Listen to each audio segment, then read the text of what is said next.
The first reading today, we hear obviously about Joseph being sold into slavery in Egypt and all of the things that had happened to him.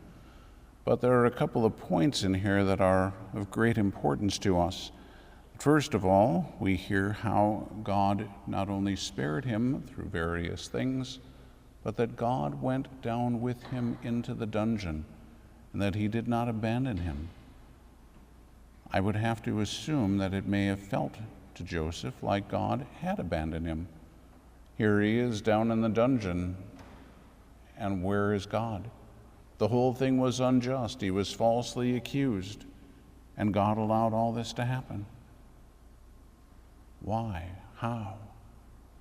It's actually very simple.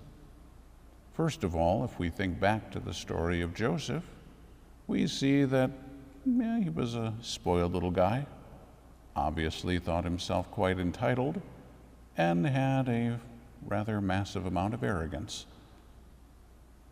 But God was calling him to something that was great, and all of that had to be removed. There could be no arrogance in what he was doing, and he couldn't be entitled, because he was there to serve, not to be served. And he had to be humble in the way that he was going to approach the people. And so God had to purify him, as he has to purify each one of us. Because if we're even slightly honest, we have to admit there's probably a fair amount of arrogance in our own self. And maybe entitlement isn't our problem, maybe it is, but you could probably name a whole slug of other things that are. And so God has to purify all of those if we want to be able to become saints. So we look then at what happens to Joseph. And if we think of ourselves and look at Joseph, we might gulp rather deeply and think, oh, I don't know if I would like that. Chances are that's not what you're going to have to do. We generally don't throw people in dungeons anymore anyway. But regardless, even if you had to go to prison, is that what God is going to do to be able to purify you? But why? So remember, St. Teresa tells us that the length and the intensity of our purification depends on two things. Number one, the number of sins from which we have to be purified. And number two, the number of people who are going to be affected by what God is going to do through us. So when we think of Joseph, and we recognize that the way that it's put in Scripture, the whole known world came to Joseph to be fed. It was through him that life was going to be saved by huge numbers. Lots and lots of people were going to be affected by him. And consequently, his purification was more severe. We look at the saints, and we see how many people have been affected by them. Again, just go back to St. Teresa. She's the one who told us these things. People are still reading St. Teresa 500 years later in paperback because she's still a best-selling author. And she's been dead for 500 years. She continues to affect millions of people. And consequently, the purification St. Teresa had to go through was pretty horrendous. So not only was she going to start a religious order and affect all of those nuns who would in turn affect the church and the world, but how many lay people are reading her works? How many others are being touched by what it is that she wrote? Think of St. Teresa Benedict of the Cross, Edith Stein. She converted to Catholicism because she read St. Teresa of Avila. So now we have another saint who became Catholic because she read what St. Teresa had written. How much did St. Teresa of Avila have to suffer for that to happen? even though it wasn't going to happen for another 400 and some years, and she would have no idea that that was going on, but God did. So she had to deal with all of that. You and I have to too. Again, chances are God's not calling you to start a religious order. Maybe he is. Chances are you're not going to write a book that's going to be read 500 years from now and affect millions of souls. Consequently, you're not going to have to go through quite as much suffering. But again, we don't know that. Maybe through your children and grandchildren and great-grandchildren, God is asking something really profound in your family. And maybe you're going to have to be purified for that. So whatever the cause. So there are two things that we see in the readings today that are very important to us. First of all, we are told that all of this happened so that God could give him the prize for his struggle and that he might recognize that devotion to God is mightier than all else. So we notice that Joseph did not stop praying, that he did not abandon God in the midst of all of his struggles. It might have felt like God abandoned him, which obviously he did not. In fact, we're told that again. God went into the dungeon with him. But he did not abandon God.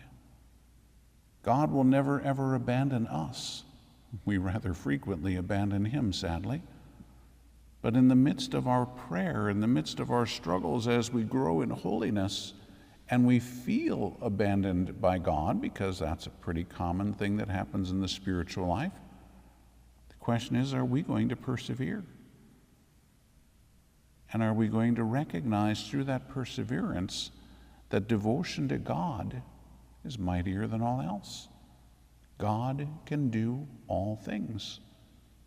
And if we are united with him, he can do what he wants through us. But we aren't going to cooperate with him if we're not praying and if we're not conforming ourselves to him. So he puts us through these times of purification. And we don't see what he's doing. But if you think of somebody who, whatever, an athlete, they go through all kinds of training so that they can perform when the game comes or whenever it is. And the initial part of the training doesn't even seem to have a whole lot of connection to what it is they're doing. They're just being put into shape. Lots of running and lots of things that they have to do. It's like, what does this have to do with the football game or the baseball game? Well, you got to get into shape to be able to play the game. So the coach is going to put the players through all kinds of rigorous exercise to get them ready.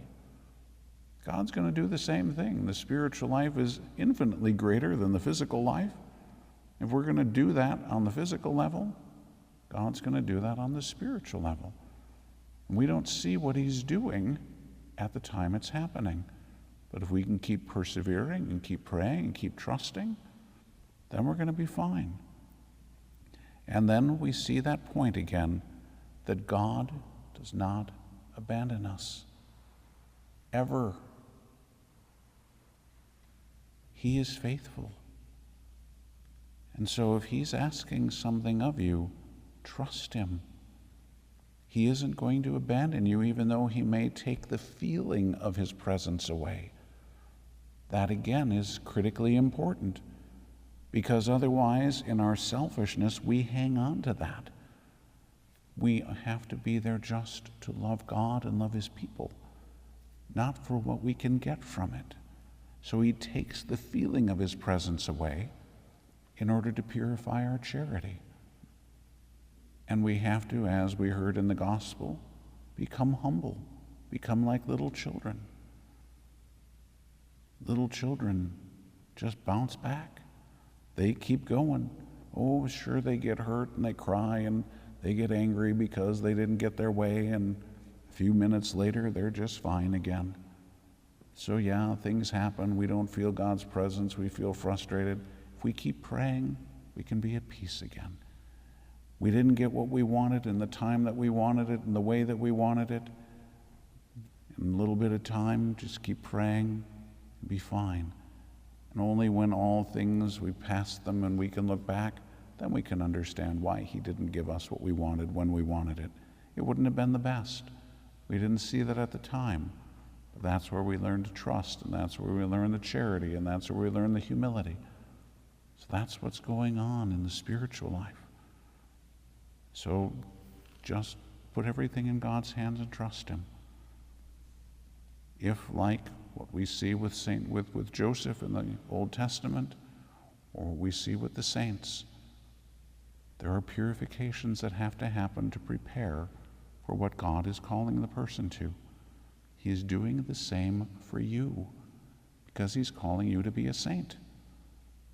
So if he wants you to be a saint, he's got to do what's necessary to get you to where you need to be. So do your best to cooperate. The most important thing is to pray and to remain faithful to prayer, knowing, as Joseph had to learn as he went into the dungeon, that there is nothing more powerful than devotion to God.